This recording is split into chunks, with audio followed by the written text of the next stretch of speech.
So mga par, marami nga po ang na-excite ng mga Pinoy at Mexican boxing fans matapos lumabas ang report mga idol na ang makakalaban ng ating pambato na si Mark Magnifico Magsayo nagaganapin sa July 19 sa undercard ni Pacman at Barrios ay si Jorge Matacular na merong kartadang 21 wins, 13 KOs, 2 talo at 2 draw. Isang palaban daw kasi na klaseng fighter itong Meksikano mga idol. Halos kasing agresibo din ito ni Magsayo at ang mga nakatalo kay Mata mga idol, mga kilalang fighter pa kagaya na lang ni Eduardo Hernandez na siya sana makakalaban ni Mark Magsayo kaso hindi nagmaterialize ang laban kaya ina-expect ng mga boxing fans mga idol na magiging pukpukan talaga ang laban ng dalawang fighter. Subalit para naman sa atin mga idol, kung meron man delikado kay Mata, ito mga idol ang first time nito lumaban sa Amerika. Lahat kasi ng mga laban nito mga idol sa Mexico lamang ginanap. Ni minsan mga idol hindi pa ito napalaban abroad. Kaya sigurado tayo mga boss na umaapaw talagang determinasyon ni Mata sa kanyang laban kay Magsayo. Ito ang biggest break ni Mata mga idol ang laban sa Pinoy. Kaya malamang mga boss ibubuhos talaga nito lahat ng lakas niya sa laban para pilitin na makuha ang panalo kay Magsayo. Kaya abangan natin to mga idol.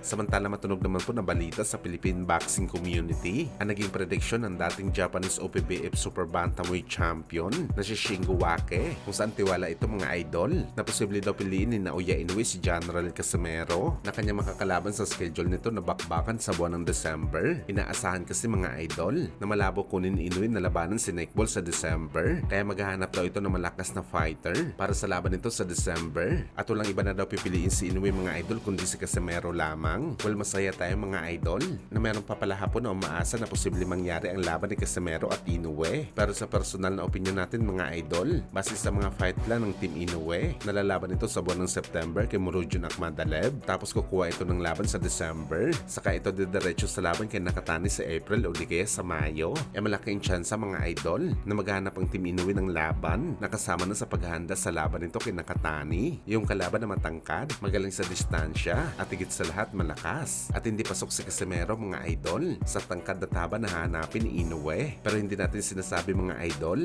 na malabo mangyari ang Casimero at Inoue na bakbakan. Sinasabi lang natin dito mga idol ang senaryo na makabenepisyo kay Monster. Pero gayon pa man mga idol, kay Inoue pa rin manggagaling ang desisyon. Pag sinabi nito na si Casimero ang kanyang papalagan, talagang si Casimero ang kanyang makakalaban mga idol at pabor talaga ito sa atin ng mga Pinoy. Sa kabilang banda naman mga idol, sa mainit nga po na usaping bakbakan ni Manny Pacquiao kalaban si Mario Barrios na mangyayari na isang buwan simula ngayon. Talagang kumpiyansang mga idol. Ang conditioning coach ni Pacman si Justin Fortune na manghihilamos daw na maraming suntok si Barrios kay Pacman. Unti-unti na daw kasi mga idol, bumabalik ang hand speed ni Pacman kahit pa bumibitaw ito na malakas na suntok. Huling sinabi pa ni Fortune mga idol ang ganitong prediction nung laban ni Pacman kontra kay Keith Thurman kung saan sumakto ang kanyang tiyanta mga idol na 1:4 ang palitan ng suntok, isa kay Thurman at 4 naman kay Pacman, kaya napuno talaga ng pasa ang mukha ni Thurman Boy sa bakbakan.